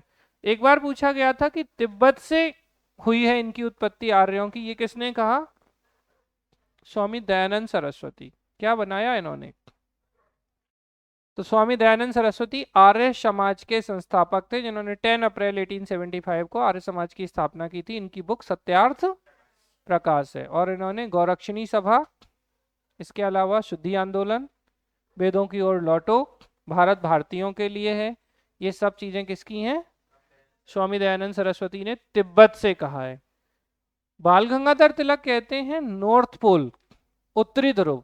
अब उत्तरी ध्रुव की तरफ कौन सा एरिया है हमारा, आर्कटिक या अंटार्कटिक, अरे ऊपर कौन सा है मैप में, ऊपर आर्कटिक है, नीचे अरे बचपन से तो पढ़ते आ रहे हो इस बात को, अब ज्योग्राफी में ये भी बताना है क्या, ये यहाँ देख लो भैया, ये आर्कटिक है, ये अंटार्कटिक है, ये लिखा है इतना बड़ा बड़ा अंटार्कटिका। याद करो सबसे पहले ओजोन होल की खोज अंटार्कटिका, आर्कटिक में नहीं कर देना ऑप्शन, पता चले कि ओजोन होल सबसे पहले खोजा गया, बोले आर्कटिक पे, मतलब सोचो दक्षिणी ध्रुव से उत्तरी ध्रुव पे पहुंच जाओगे, और गलत। तो ऊपर नॉर्थ में कौन है, आर्कटिक, नीचे क्या है, और कुछ नहीं। तो जैसे हम अगर किसी को याद कराना होता है, ज्योग्राफी तो पढ़ाते नहीं हम ज्यादा, खैर अंटार्कटिका, जो कहीं नहीं टिका वो नीचे जाके टिकेगा, तो कौन टिकेगा नीचे, अंटार्कटिका में ही टिकेगा भैया, कहीं नहीं होगा तो, ठीक है। तो भाई अब बाल गंगाधर तिलक उत्तरी ध्रुव है, यानी आर्कटिक वाले। तो अगर पूछे आर्कटिक से उत्पत्ति किसने बताई, तो बाल गंगाधर तिलक ने। अब सब बता देते हैं बाकी। कश्मीर या हिमालय क्षेत्र से LD कल्ल ने कहा, ब्रह्मर्षि देश कहाँ है? गंगानाथ झा ने। सप्त सिंधु, तो सप्त सिंधु क्षेत्र अविनाश चंद्र दास ने कहा है। देविका प्रदेश या मुल्तान से देविका त्रिवेदी, ऐसे याद रख लो। दक्षिणी रूस से, ये फिर आ गया गार्डन चाइल्ड, बहुत बोलता है ये। गार्डन चाइल्ड कहाँ था? गार्डन चाइल्ड महाआक्रमण हुआ है, मार्टिमर व्हीलर पहिए चला रहा था ना, ये मेरे को बिठा लो पिगट साहब, हम भी चलेंगे। ठीक है, तो मैक्स मुलर मध्य एशिया, बाल गंगाधर तिलक नॉर्थ पोल उत्तरी ध्रुव, स्वामी दयानंद सरस्वती तिब्बत, जर्मनी से हर्ट और पैका, और डैन्यूब नदी घाटी पी गाइल्स। जिनमें से आपके काम के हैं बाल गंगाधर तिलक, मैक्स मुलर, स्वामी दयानंद सरस्वती, यही तीन आपके एग्जाम के काम के हैं। पूछने में कुछ भी पूछ लिया, हमने सब पढ़ा दिए।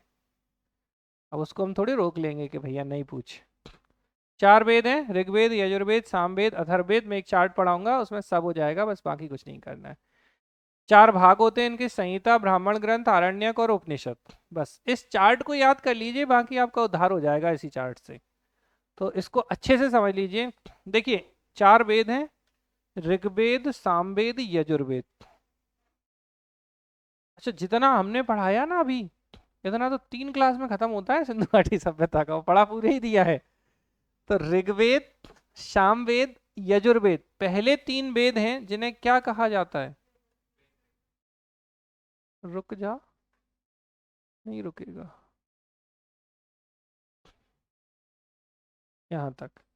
ये हैं वेद त्रयी, ये पहले 3 वेद हैं, ऋग्वेद, सामवेद और यजुर्वेद। तो क्वेश्चन बनता है वेद त्रयी कौन, या वेद त्रयी में किसको शामिल नहीं किया जाता?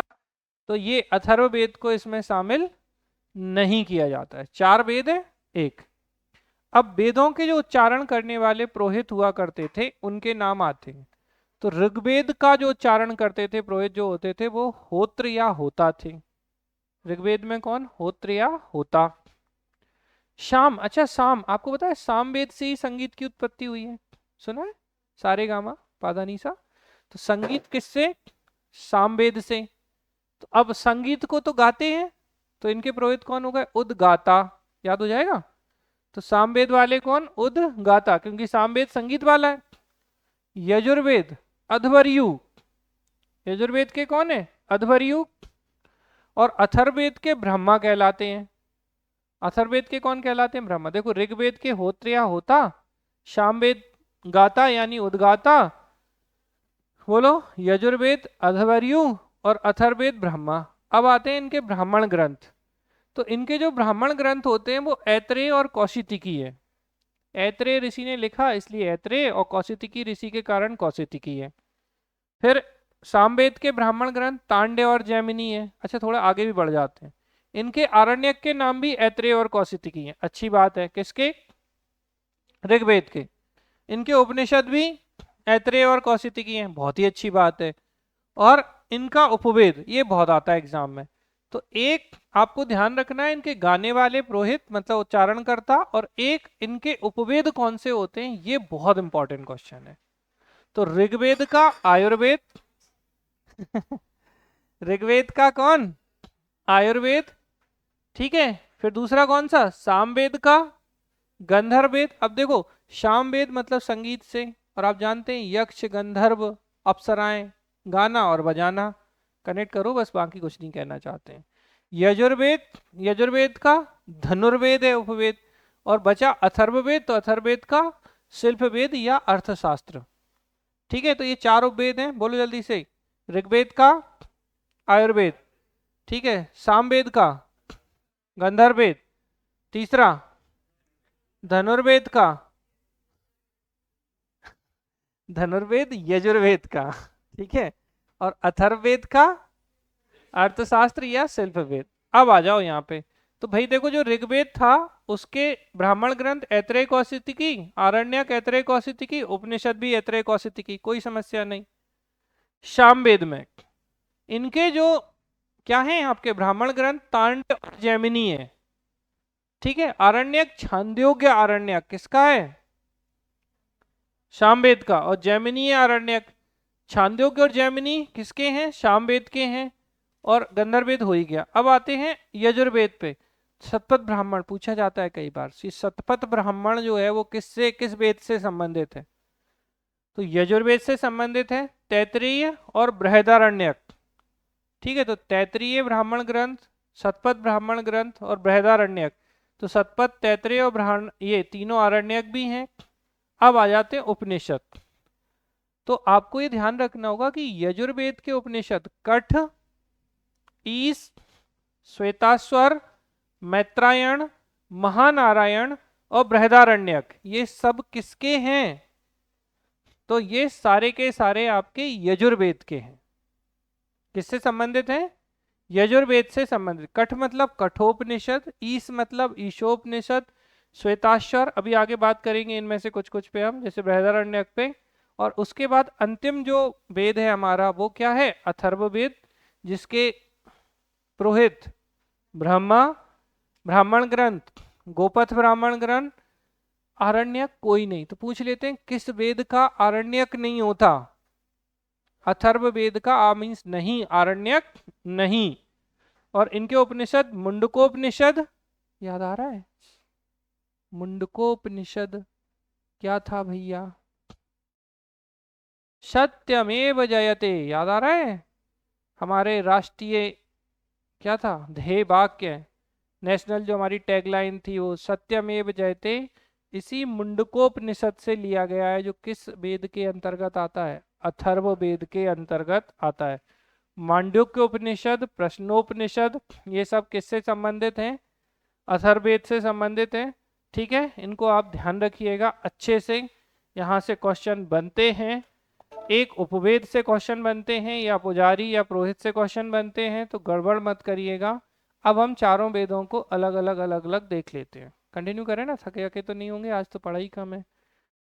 ऋग्वेद पूछते हैं, लास्ट ईयर का क्वेश्चन था, सबसे प्राचीन वेद कौन सा है? ऋग्वेद है। स्रोत और प्रार्थनाओं का संकलन है इसमें।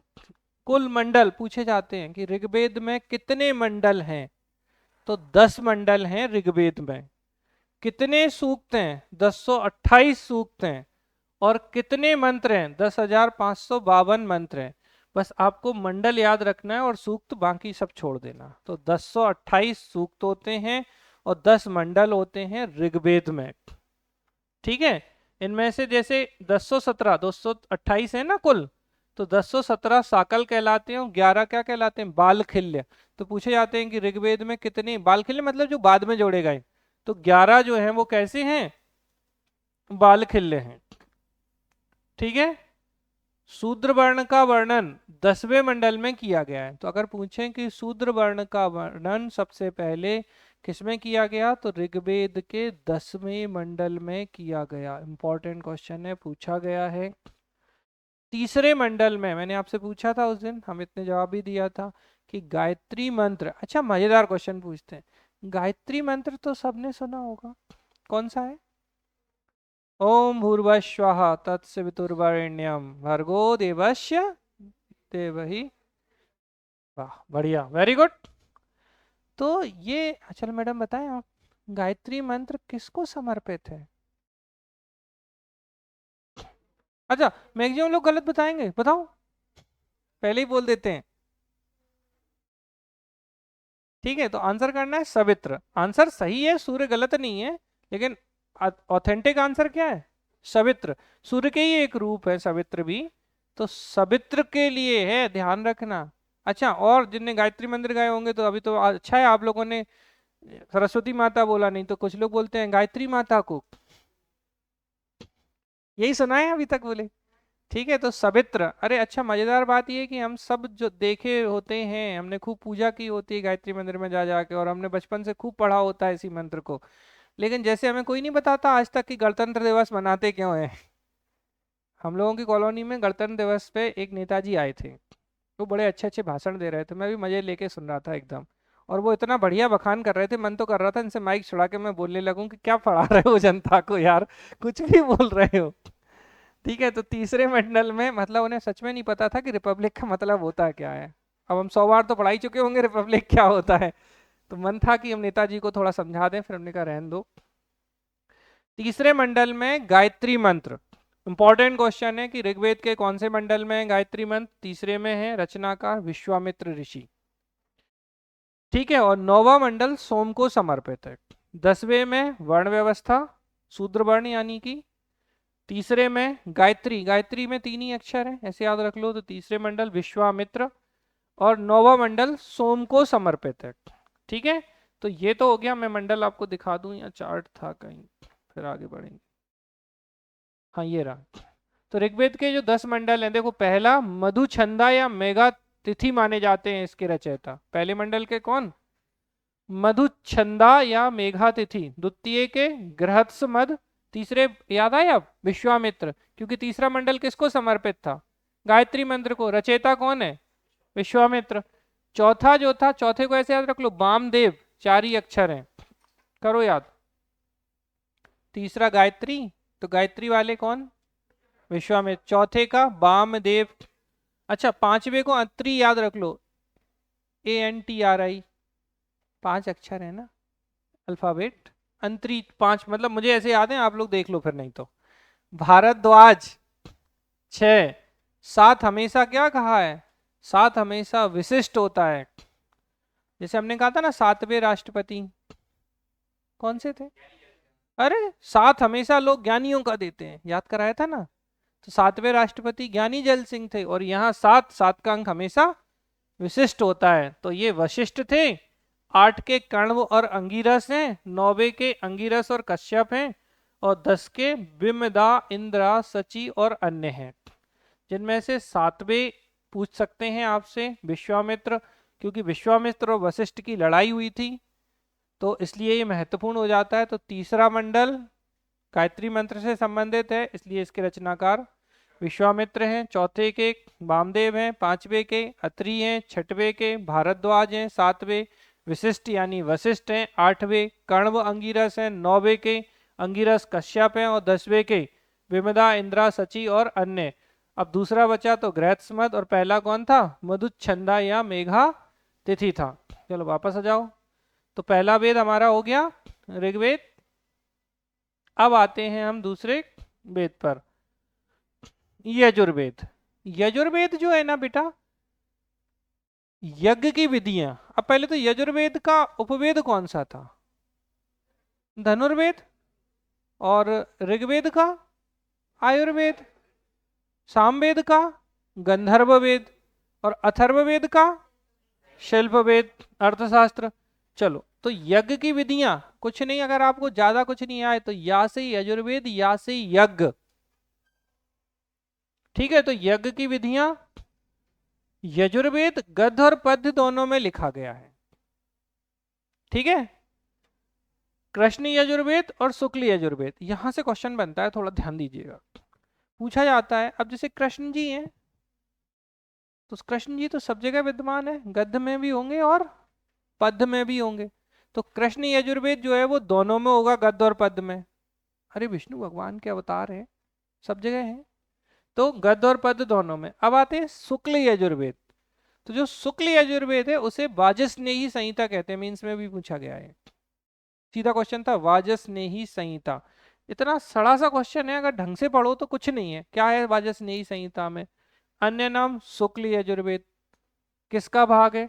यजुर्वेद का एक भाग है। समझ में आ रही ना? 2 प्रधान रूप हैं, जिनमें से एक शुक्ल यजुर्वेद है, और ये केवल पद्य में होता है। खत्म हो गया शॉर्ट क्वेश्चन।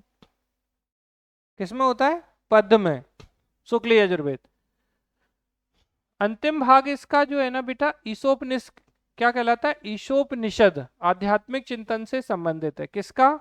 यजुर्वेद का अंतिम भाग क्या कहलाता है? ईशोपनिषद कहलाता है, जो आध्यात्मिक चिंतन से संबंधित है। अब एक बचा है सामवेद और एक बचा अथर्ववेद। सामवेद की बात करें तो साम यानी भारतीय संगीत का जनक।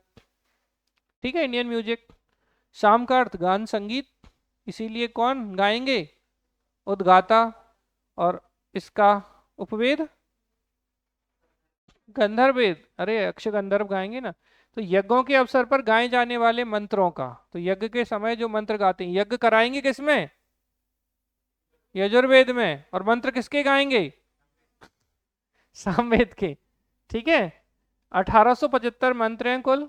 पाठ वेद के आधार पर कौथुम, रामायणीय और जैमिनीय शाखाएं हैं। तो इसकी कुछ शाखाएं जो हैं कौथुम, राणायनीय और जैमिनीय। तो एक बार जैसे यूपीएससी ने पूछा है जैमिनीय किसकी शाखा है, तो किसकी है? यजुर्वेद की। हाँ, नहीं है, हाँ सामवेद की। देखो कैसे कनेक्ट करोगे आप, कौथुम, राणायनीय, जैमिनीय, ऐसा लग रहा है गा रहे हैं सब, सुना सुना गा गा के कर रहे हैं काम।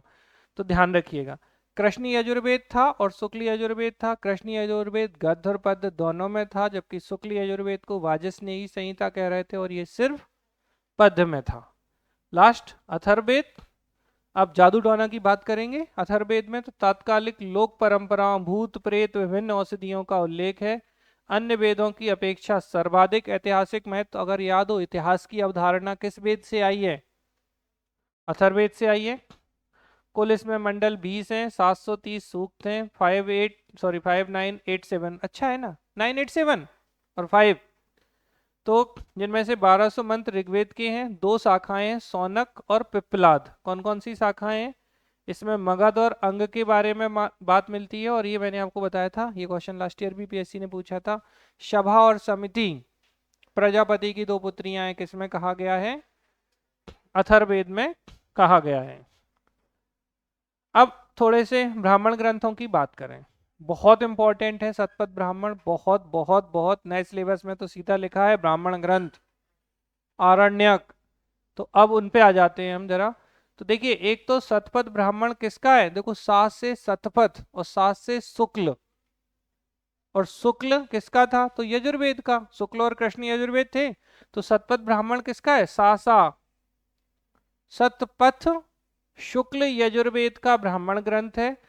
प्राचीनतम एवं सबसे बड़ा ब्राह्मण ग्रंथ है। तो सबसे बड़ा ब्राह्मण ग्रंथ कौन सा है? शतपथ ब्राह्मण ग्रंथ, जो कि शुक्ल यजुर्वेद से संबंधित है। अब इसमें क्वेश्चन पूछे जाते हैं कि रीबर्थ या पुनर्जन्म का सिद्धांत किसमें बताया गया? शतपथ ब्राह्मण में। जल प्लावन कथा सुनी है आप लोगों ने? नहीं, आध्यात्मिक और धार्मिक नहीं है आप लोग उतने। जल प्लावन कथा शतपथ ब्राह्मण में। पुरुरवा उर्वशी का आख्यान इसमें। पुरुष मेध यज्ञ का वर्णन। पत्नी पति की अर्धांगिनी कहाँ कहा गया? शतपथ ब्राह्मण में ही बताया गया। कुरु और पांचाल के बारे में बताया गया है कि ये वैदिक सभ्यता के सर्वश्रेष्ठ प्रतिनिधि थे। और विदेह माधव और गौतम, ये सुनिए विदेह माधव की कथा। 16 तारीख के बाद ना थोड़ा सा पढ़ लेना। एक क्या, जल प्लावन, अरे यूट्यूब पे आजकल सब मिल जाता है, अच्छी बात तो यही है। तो जल प्लावन कथा और विदेह माधव इंपॉर्टेंट चीजें हैं यार, इंटरव्यू में पूछी गई हैं। विदेह माधव और गौतम राहुगण की कथा, तो ये किस किस में? पुनर्जन्म, पुनर्जन्म हुआ तो जल में प्लावन किया। पुरुरवा उर्वशी ने किया, पुरुष में यज्ञ किया। पत्नी पति की अर्धांगिनी, कुरु पांचाल और विदेह माधव और कौन से? गौतम राहुगण की कथा किससे संबंधित है? ये शतपथ ब्राह्मण से। शतपथ ब्राह्मण किसका था? शुक्ल यजुर्वेद का था। प्राचीनतम और सबसे बड़ा ब्राह्मण ग्रंथ कौन सा? शतपथ ब्राह्मण। ध्यान रखेंगे। चलो, ये हमने मंडल पढ़ा दिए 10।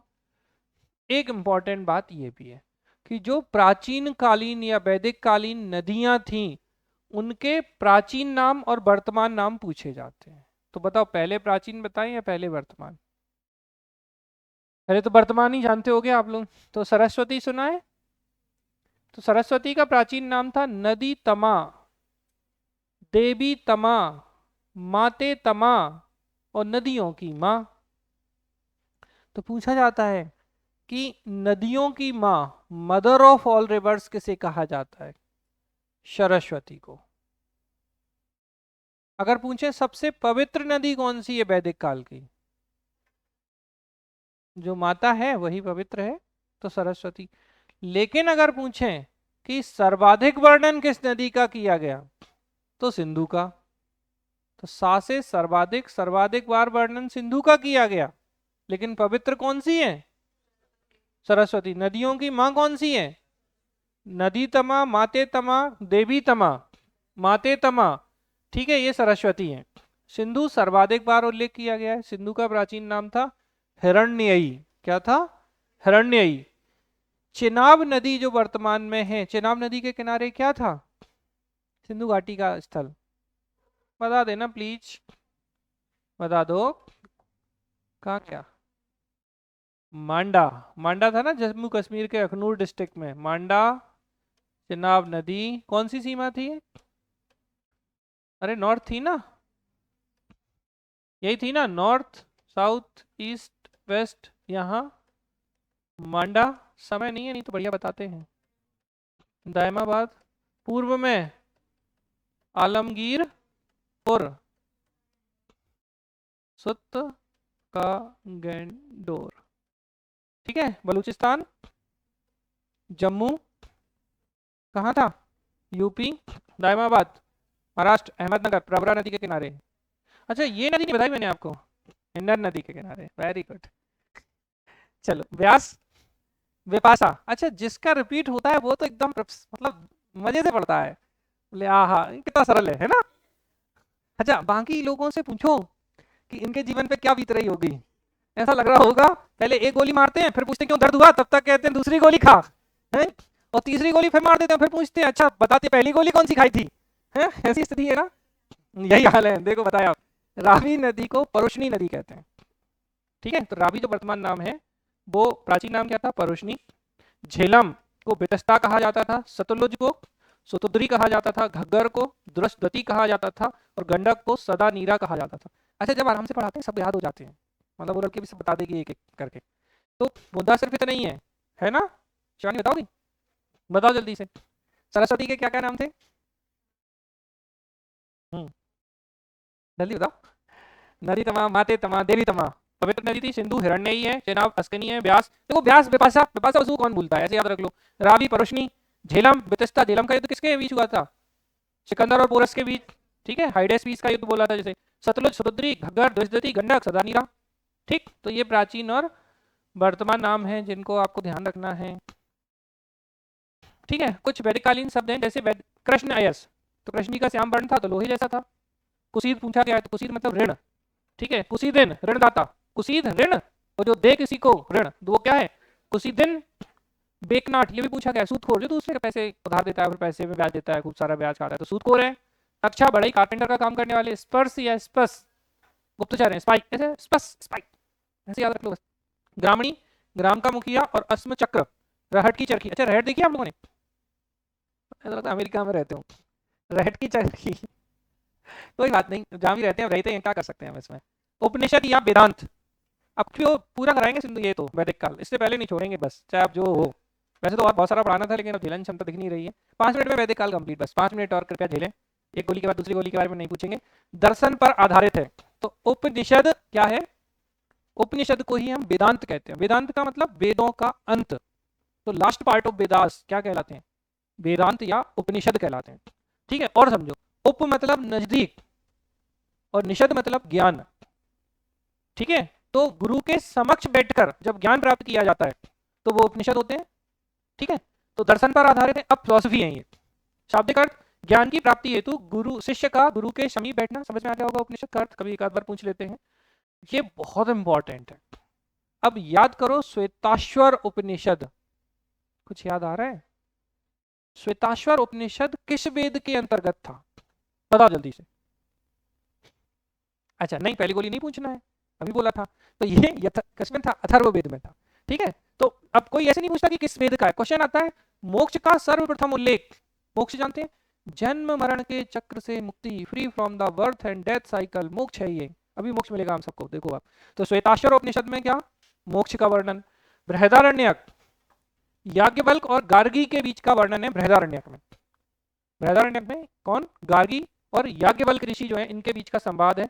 छांदोग्य उपनिषद, अब देखो थोड़ा सा ध्यान देना, आपसे पूछे सर्वाधिक प्राचीन ब्राह्मण ग्रंथ, तो सतपथ ब्राह्मण, जो शुक्ल है जो ब्राह्मण ग्रंथ मिक्स होता है, क्योंकि सतपथ ब्राह्मण सर्वाधिक प्राचीन ब्राह्मण ग्रंथ था, जबकि आपका छांदोग्य उपनिषद उपनिषदों में सबसे प्राचीन है। और ऐसे भी याद ना रहे तो देवकी नंदन कृष्ण का प्रथम उल्लेख छांदोग्य उपनिषद में किया गया। अरे भगवान का वर्णन है तो यही प्राचीन होगा।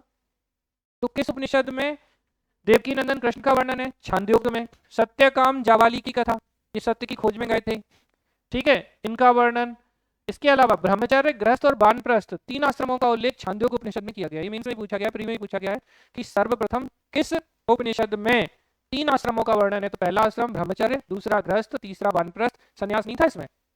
किसमें कह रहे हैं हम? छांदोग्य उपनिषद में। तो सत्यकाम जाबाली कथा, देवकी नंदन कृष्ण का उल्लेख और ब्रह्मचर्य, गृहस्थ और वानप्रस्थ आश्रम ये छांदोग्य उपनिषद में। अब देखो आपको फंसाते हैं हम बता, आंसर हम ही बता रहे हैं, बस सुन लेना अच्छे से। शूद्र वर्ण का वर्णन ऋग्वेद के 10वें मंडल में था, गायत्री मंत्र का 3रे मंडल में था, सोम का 9वें में था, और 3रे में कौन थे? विश्वामित्र। और 7वें में कौन थे? हाँ बिल्कुल, वरिष्ठ वरिष्ठ, वो ठीक है, अब तो लग जाएगा। 4थे में वामदेव, 5वें में अत्रि, 6वें में भारद्वाज, 7वें में विशिष्ट यानी वशिष्ठ, ठीक है, 8वें में अंगिरस, ठीक है, पहले में मृच्छंदा, ठीक है। चलो अब आ जाओ जाबालोपनिषद, ये भी बहुत आया है क्वेश्चन। सर्वप्रथम चारों आश्रमों का वर्णन कहां किया गया है? तो जाबालोपनिषद में किया गया है। किसमें? देखो 3 उपनिषद छांदोग्य में, सॉरी 3 आश्रम छांदोग्य में, चारों आश्रम जाबालोपनिषद में, ठीक है। फिर मुंडकोपनिषद हमने आपको बताया, सत्यमेव जयते, कठोपनिषद, यम नचिकेता, यम है हम, तो यम नचिकेता के बीच में जो डिस्कशन हुआ था, जो वर्णन हुआ था, वो कठोपनिषद में किया गया है। तो यम नचिकेता के बारे में जानकारी कठोपनिषद में है, ध्यान रखेंगे। सत्यमेव जयते मुंडकोपनिषद से है, ठीक।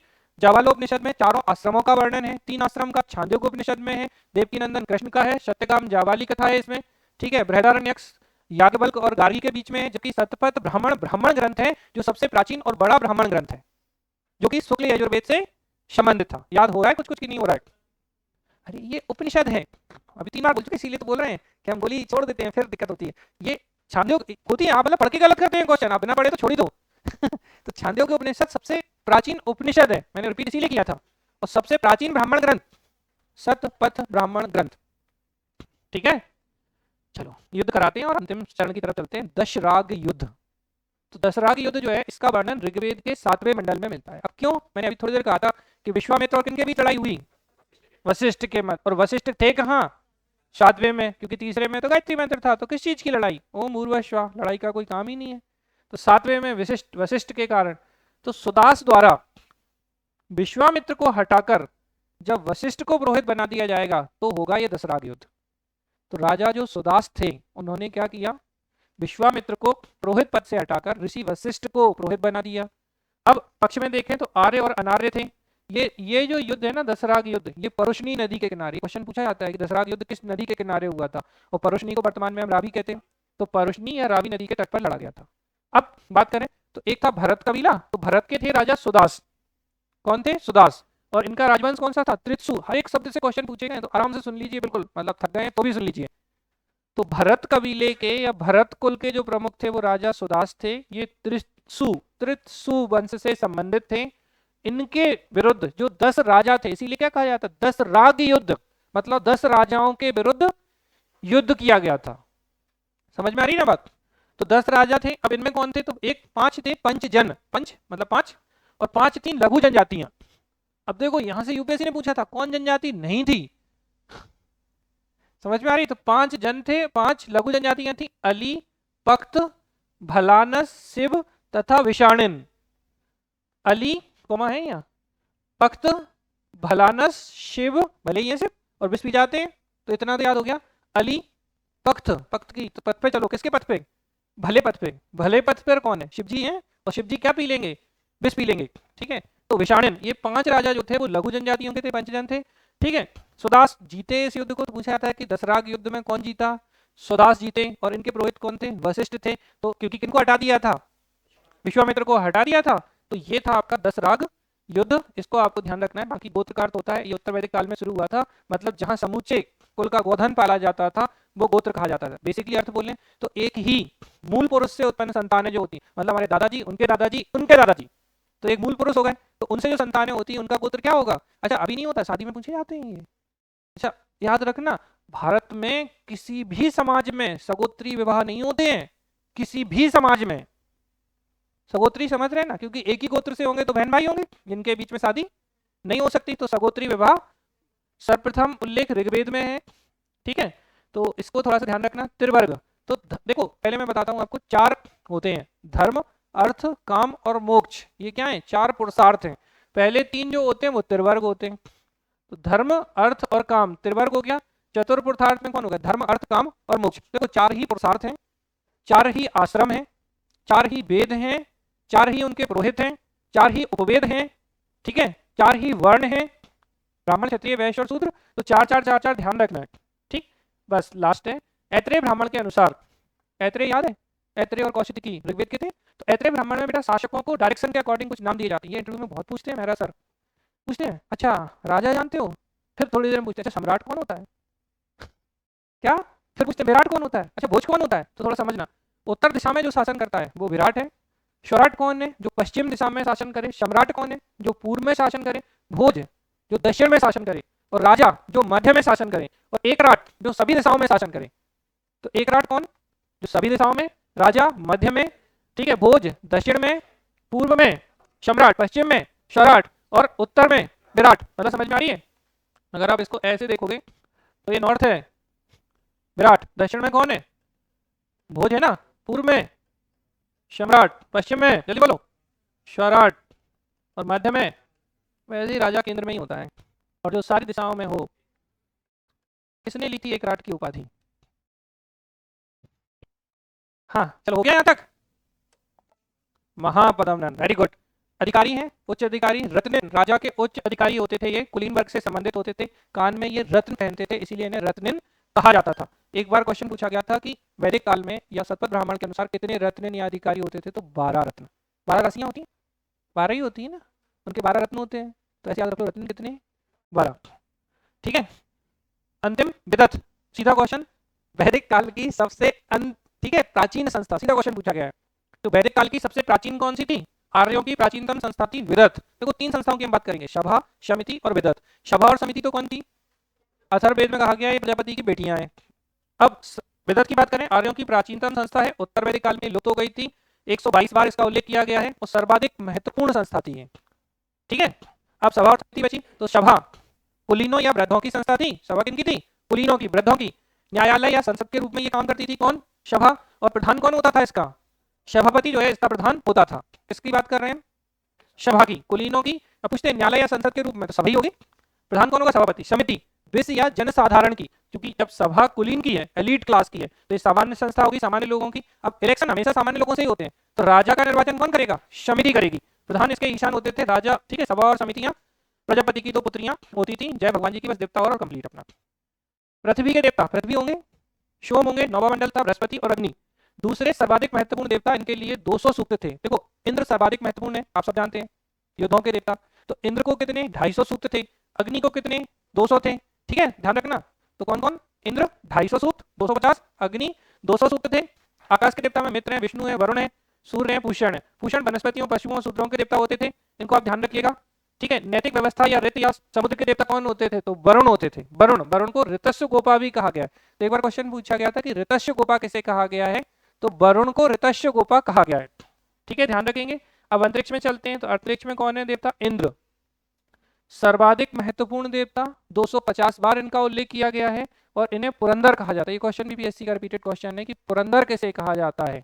तो पुरंदर कौन है? इंद्र है, ठीक है। और ये क्या कहलाते हैं? किलों को तोड़ने वाले, डिस्ट्रॉयर ऑफ फोर्ट के रूप में विश्व के स्वामी हैं, 250 सूक्त हैं, आर्यों के युद्ध नेता है। और वर्षा आप जानते हैं, हे इंद्रदेव बारिश कर दो, ठीक है। तो वायु है, रुद्र हैं, ये सब कहाँ के? स्पेस के देवता हैं। फिर विराट पुरुष, तो बेटा विराट पुरुष से क्या होता है? एक विराट पुरुष से वर्ण व्यवस्था की जब बात की जाती है, तो मुख से ब्राह्मण की, भुजाओं से क्षत्रिय की, और उदर से